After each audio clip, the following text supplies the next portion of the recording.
ನಮಸ್ಕಾರ. ರಿವ್ಯೂ ಚಾನಲ್ಗೆ ಸ್ವಾಗತ. ನಾನು ಸೌಖ್ಯ ಗಾಂವ್ಕರ್. ಸಿದ್ದರಾಮಯ್ಯ ಸರ್ಕಾರಕ್ಕೆ ಕರ್ನಾಟಕ ಕಾಂಗ್ರೆಸ್ಗೆ ಮತಚೋರಿ ಆಘಾತ.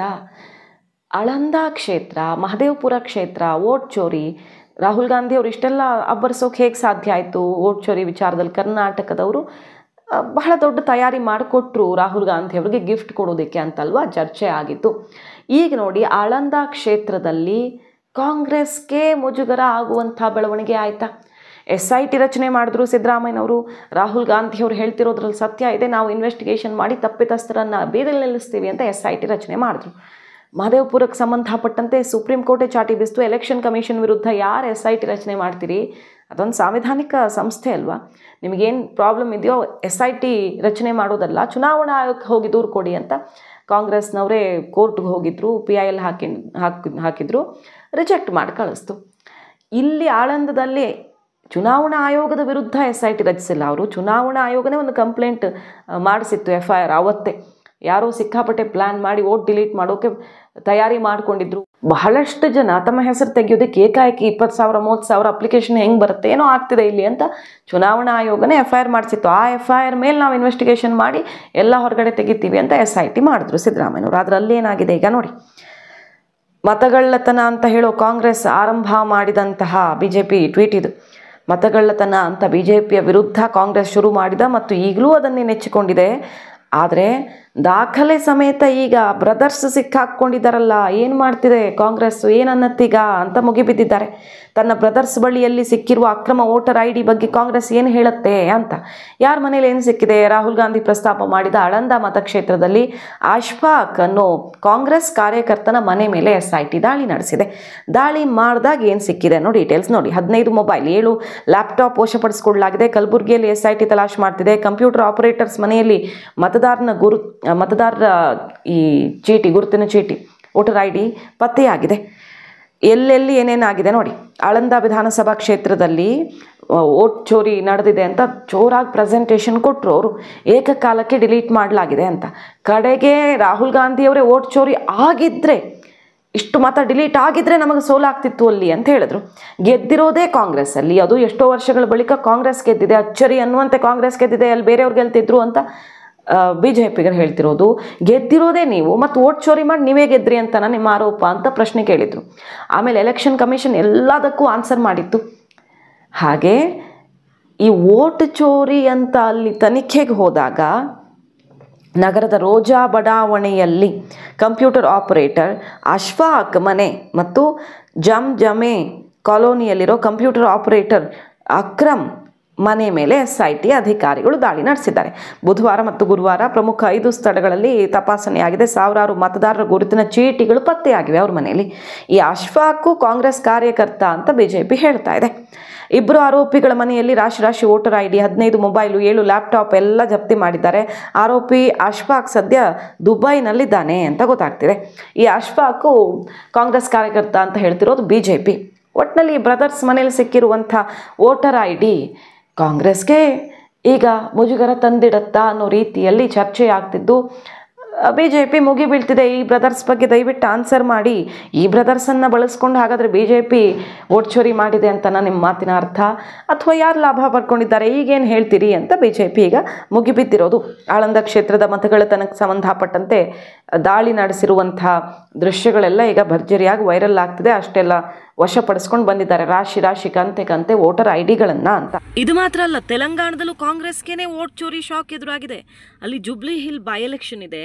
TRS ಈಗ ಕಾಂಗ್ರೆಸ್ಸು ಭಯಂಕರ ವೋಟ್ ಫ್ರಾಡ್ ಮಾಡಿದೆ ಅಂತ ವಿತ್ ಸಾಕ್ಷಿಗಳು, ಡಾಕ್ಯುಮೆಂಟ್ ಸಮೇತ ಎಲೆಕ್ಷನ್ ಕಮಿಷನ್ ಮೊರೆ ಹೋಗಿರೋದು. ಕಂಪ್ಲೇಂಟ್ ದಾಖಲಿಸಿದ್ದಾರೆ. CO ಅಂದರೆ ಚೀಫ್ ಎಲೆಕ್ಷನ್ ಆಫೀಸರ್ನ ಮೀಟ್ ಮಾಡಿ ದಾಖಲೆಗಳನ್ನು ಕೊಟ್ಟಿದ್ದಾರೆ.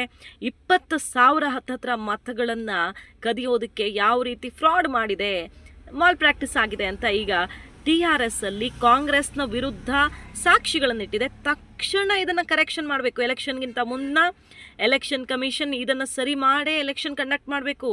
ಇಲ್ಲವಾದಲ್ಲಿ ಕೋರ್ಟಲ್ಲಿ ಉಗ್ರ ಹೋರಾಟವನ್ನು ನಡೆಸ್ತೀವಿ ನಾವು, ಕಾನೂನು ಹೋರಾಟವನ್ನು ಅಂತ ಕೂಡ ಈಗ ಓಪನ್ ಚಾಲೆಂಜ್ ಹಾಕಲಾಗಿದೆ. ಸೊ ಯಾವ ವೋಟ್ ಚೋರಿ ವಿಚಾರದಲ್ಲಿ ಕಾಂಗ್ರೆಸ್ ಈಗ BJP ವಿರುದ್ಧ ಮುಗಿಬಿದ್ದಿದೆಯೋ ಅದೇ ಕೆಲಸ ತೆಲಂಗಾಣದಲ್ಲಿ ಕಾಂಗ್ರೆಸ್ ಸಿಕ್ಕಾಪಟ್ಟೆ ದೊಡ್ಡ ಮಟ್ಟದಲ್ಲಿ ಒಂದು ಬೈಪೋಲ್ಗೆ ನಡೆಸಿದೆ ಅನ್ನುವ ಆರೋಪ ಇದು. ಏನೇನು ಕೇಳಿ ಬರ್ತಿದೆ ಆರೋಪ? Number 1, duplication. ಒಬ್ಬರದ್ದೇ ಹಲವಾರು ಕಡೆಗಳಲ್ಲಿ ವೋಟು ಐಡೆಂಟಿಕಲ್ ಅಡ್ರೆಸ್ ಕೊಟ್ಟು ಬಹಳಷ್ಟು ಜನ ರಿಜಿಸ್ಟರ್ ಆಗಿದ್ದಾರೆ. ಈ ರೀತಿ ಏನು ಕಾಂಗ್ರೆಸ್ ಹೇಳ್ತಿದೆಯೋ, ರಾಹುಲ್ ಗಾಂಧಿಯವರು ಯಾವ ಪ್ರೆಸೆಂಟೇಷನ್ ಇಟ್ಟು ಪಾಯಿಂಟ್ ಬೈ ಪಾಯಿಂಟ್ BJPಯನ್ನು ಜರಿತಿದ್ದಾರೋ ಅದೇ ಪಾಯಿಂಟಲ್ಲಿ ಈಗ ಕಾಂಗ್ರೆಸ್ ತಗಲಾಕೊಳ್ಳುತ್ತಾ ಸಾಕ್ಷಿ ಸಮೇತ ಇದನ್ನ एक्सपोज ಮಾಡ್ತೀವಿ ಅಂತಿದೆ TRS कंप्लेंट ಕೊಟ್ಟು. संविधान को पकड़ के बिहार में एक यात्रा भी आपने किया. आपने बार बार कहा कि SIR जो है बहुत नाइंसाफी है बिहार की जनता के साथ. वोट चोर गद्दी छोड़ करके आपने अच्छा लंबा चौड़ा भाषण भी दिया. पर यहां पे तेलंगाना में आपकी सरकार जो है आज वही काम कर रही है. यहां पे तो चोर वोट डलवाने की कोशिश कर रही है. करीब करीब हमारे हिसाब से 23,000 vote. Praveen Kumar Yadav, he is the brother, younger brother of the Congress candidate Mr. Naveen Kumar Yadav. He has 3 votes, not 1 or 2 but 3 votes.